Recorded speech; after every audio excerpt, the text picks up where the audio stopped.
noche nos ha tocado exponer esta porción de las Escrituras. Hechos 9, 32 al 35.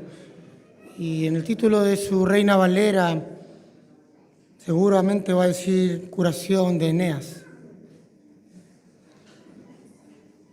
Y leo.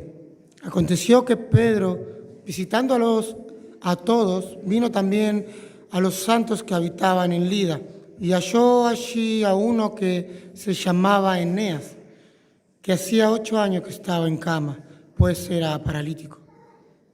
Y le dijo Pedro: Eneas, Jesucristo te sana, levántate y haz tu cama. Y enseguida se levantó, y le vieron todos los que habitaban en Lida y en Sarón, los cuales se convirtieron al Señor. Oramos.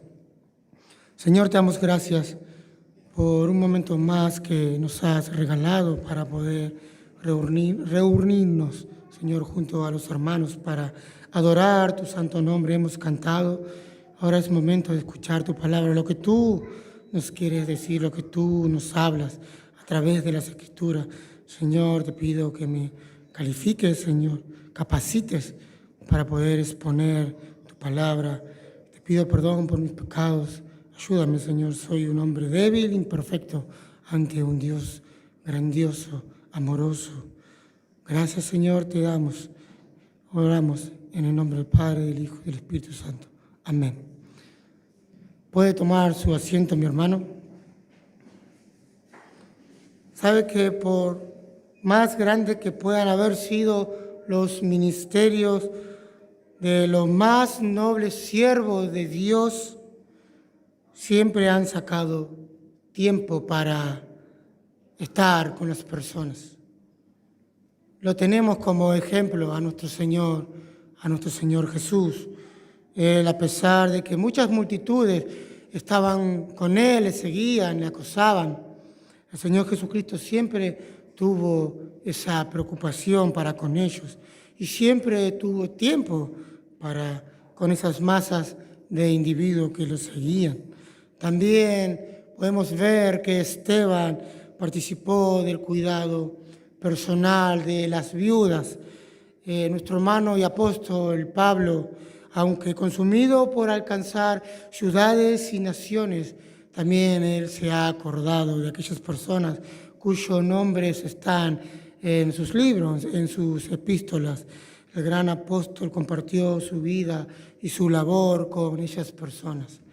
También podemos nombrar a los atareados reformadores, Lutero, Calvino, nunca descuidaron sus deberes pastorales. Pero ¿sabe una cosa? Dios espera que todos los cristianos, líderes también incluidos, vuelquen su vida hacia otras personas. Es algo que debemos hacer, 2 Timoteo 2:2. El apóstol Pedro sabía lo que era eso.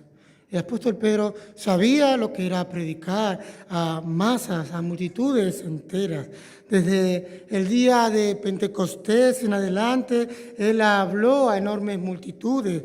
También predicó 2 veces ante el concilio en Hechos 4:5. Y el pasaje que nos toca abordar revela el otro lado del ministerio de Pedro, su servicio personal hacia las personas, hacia los individuos.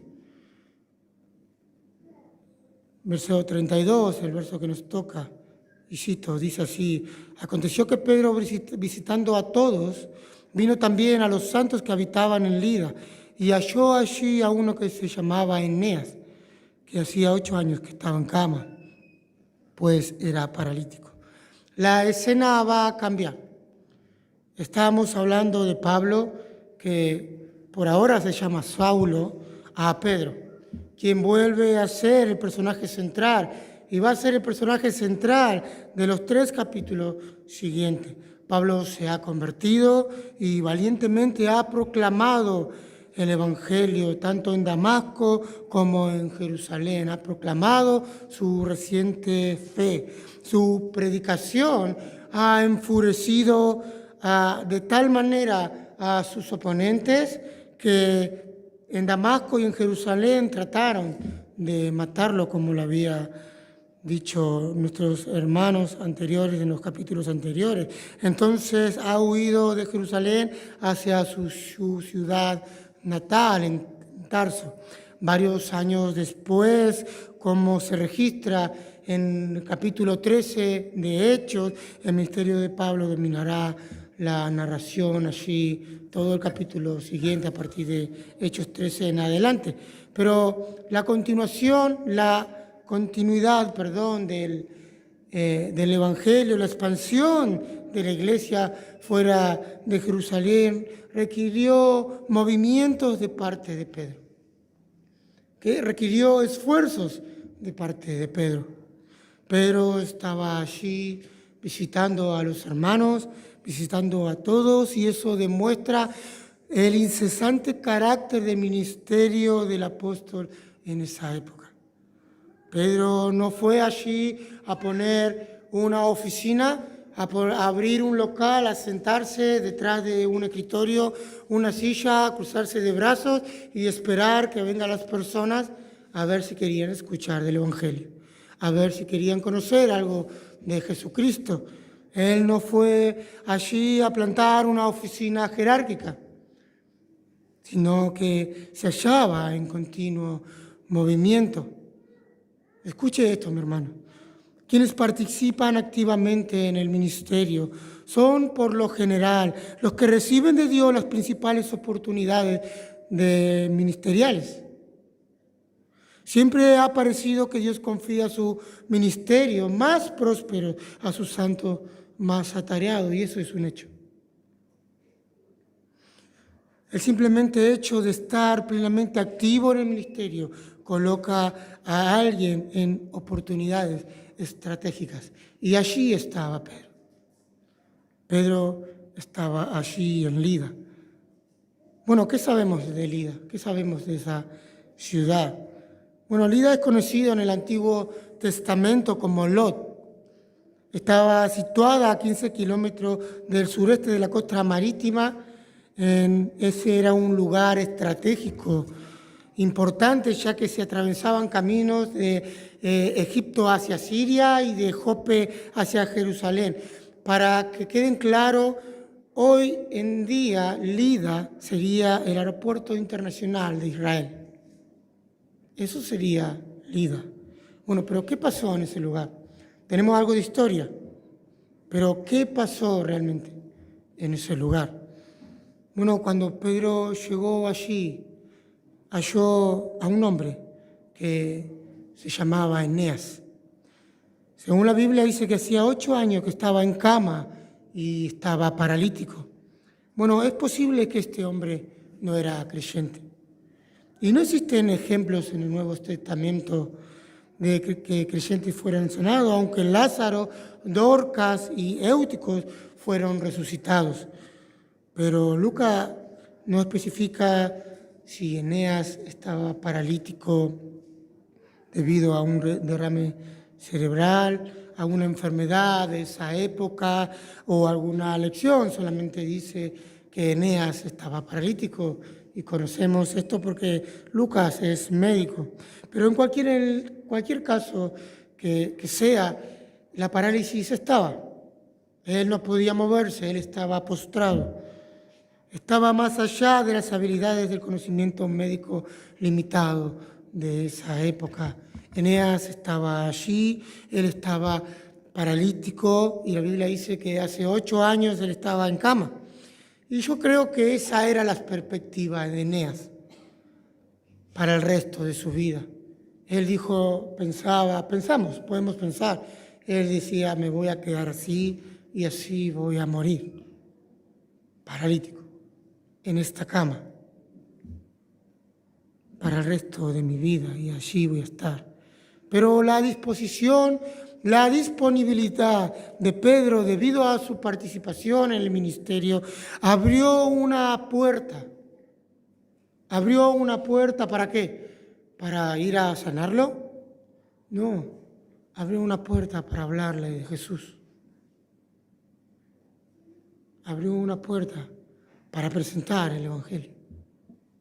Ahora la pregunta es, ¿cuántas oportunidades, cuántas puertas, cuántas ventanas hemos tenido a lo largo de esta semana, de estos pocos días?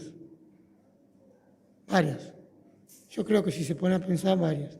Y si le digo de las últimas 2 semanas, muchas más.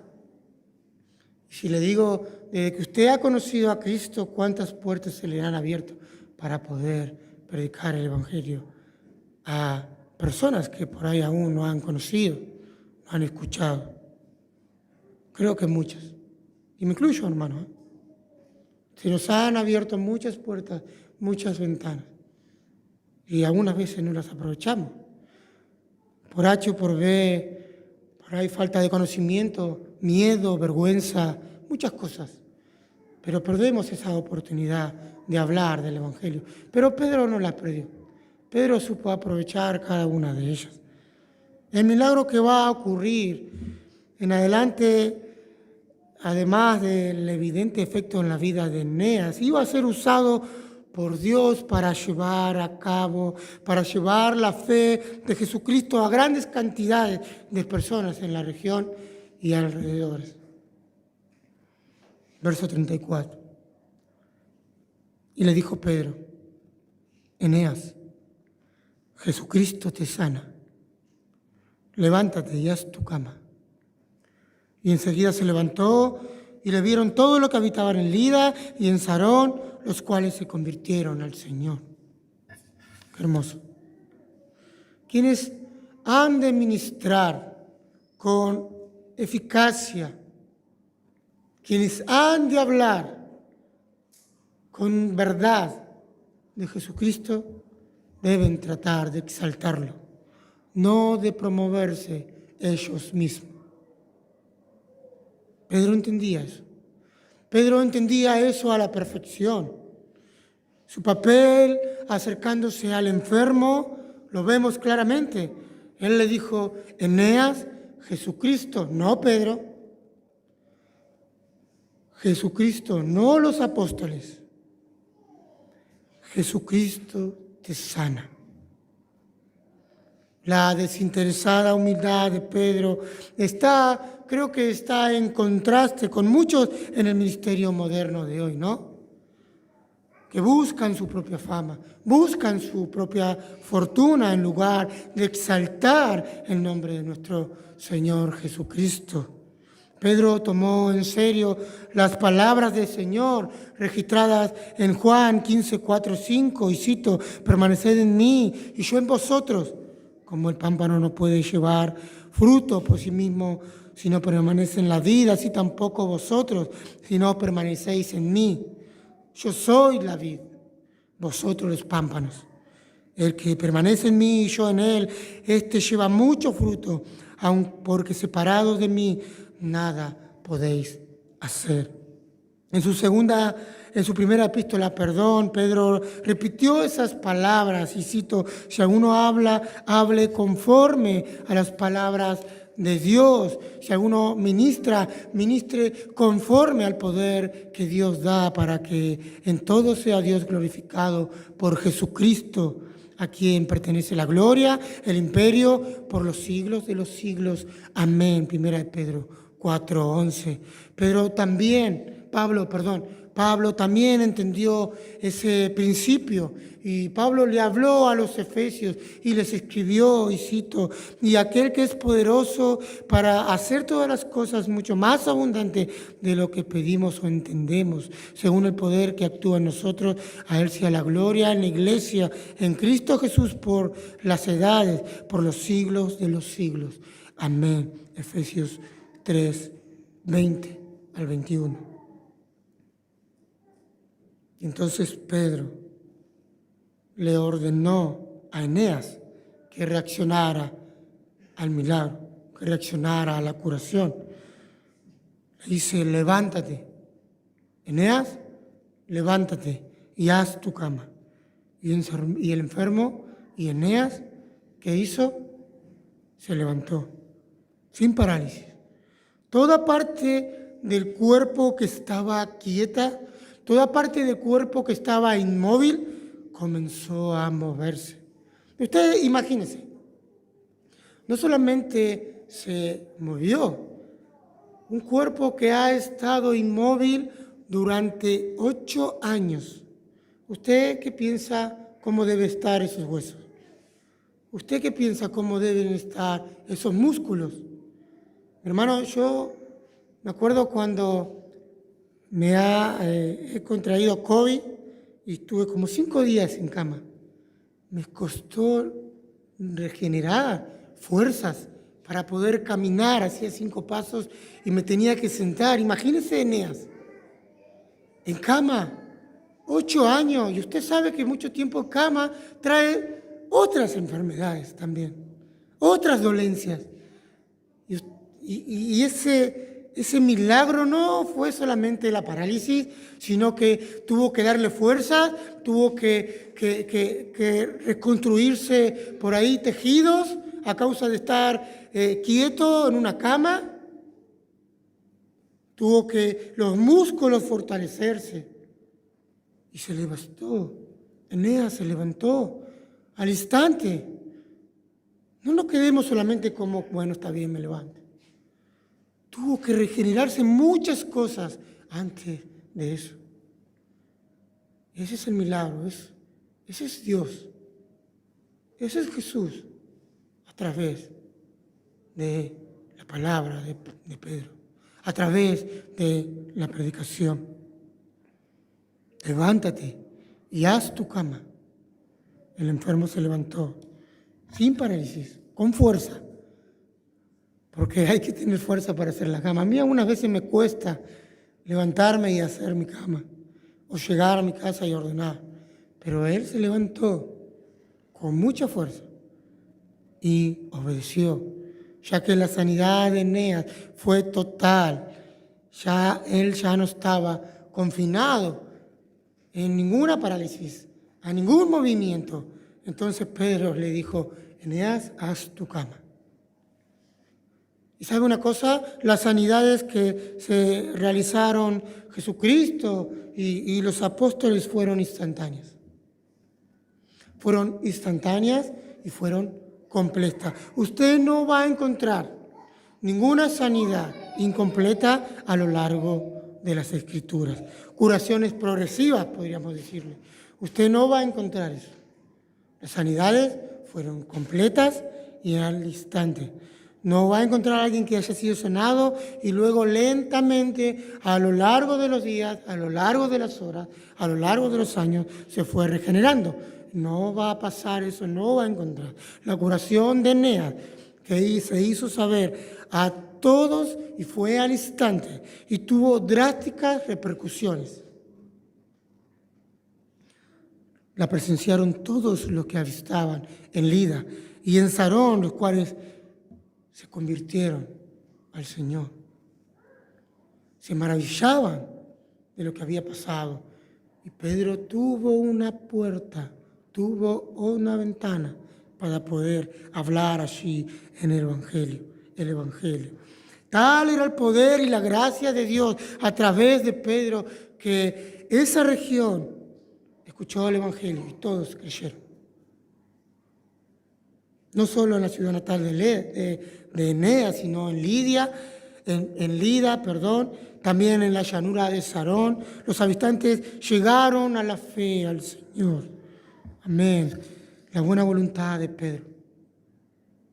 La buena disposición de Pedro. Al relacionarse con personas. Su deseo de glorificarse a Él. No. El deseo de glorificar a nuestro Señor lo convirtió una vez más en un instrumento útil por medio del cual el Señor pudo recoger una abundante cosecha para su reino. Y qué hermoso, podemos pensar, qué hermoso ser un instrumento para alabar al Señor, ¿no? ¿Usted no quiere ser un instrumento para adorar al Señor? Hermanos, acá podemos hacerlo. Podemos ser un instrumento para servir al Señor. En muchas áreas tenemos muchas cosas para hacer. No se quede sentado, no nos quedemos sentados. Sirvamos al Señor. Muchos en el área de la predicación, en la música, en el venir, ordenar, en limpiar, hermanas que vienen a hacer las cosas, a limpiar, hermanos que vienen el fin de semana a poder ordenar. Día tras día se llama a las personas a servir y somos útiles. ¿Por qué? ¿Qué nos diferencia que vengamos a poner la silla a Pedro predicar el Evangelio? ¿Qué nos diferencia? Nada, porque la gloria se la lleva el Señor. La gloria no se la lleva Pedro, la gloria no la llevamos nosotros por hacer algo. Lo hacemos por servir al Señor. No lo hacemos para glorificarnos. Pedro no lo hacía para hacerse ver. Pedro lo hacía para que conozcan al Señor. Nosotros lo hacemos por amor a nuestros hermanos, porque el Señor nos ama. Amén. Cuando llegan personas nuevas, cuando personas entran por esa puerta, ¿cuántas veces nos acercamos? A hablarles, a preguntarles, a conocerlos, a escucharlos. ¿Cuántas veces? Allí estamos sirviendo al Señor. Allí ponemos en práctica nuestros dones. Somos instrumentos usados por el Señor. Somos un puente para que ellos puedan sentarse y escuchar el Evangelio. Por ahí por medio del predicador que está hablando, o por medio de ustedes que puedan conocer al Señor. El Señor nos usa como Él quiere. Y así las personas se convierten al Señor, como pasó en Lida y sus alrededores, que nuestros textos dicen los cuales se convirtieron. ¿Y sabe una cosa? Esa frase, se convirtieron al Señor, ¿sabe qué implica? Implica mucho, mucho más que una frase. La idea es dar vuelta. Eso es lo que quiere decir, se convirtieron al Señor. Dar un giro, dar vuelta.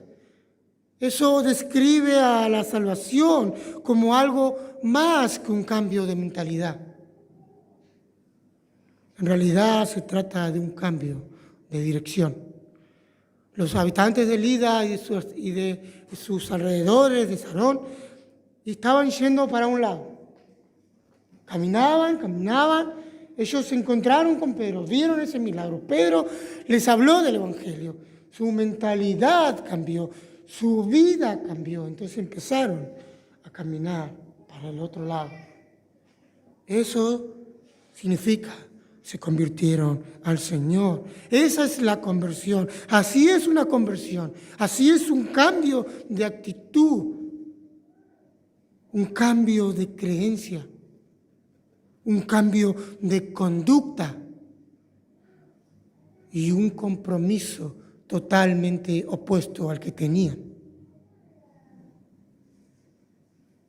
Eso es, se convirtieron al Señor. Y eso es lo que hay que hacer con cada uno de los individuos que entran por ese lugar. Amén. Y una cosa más, y con esto termino.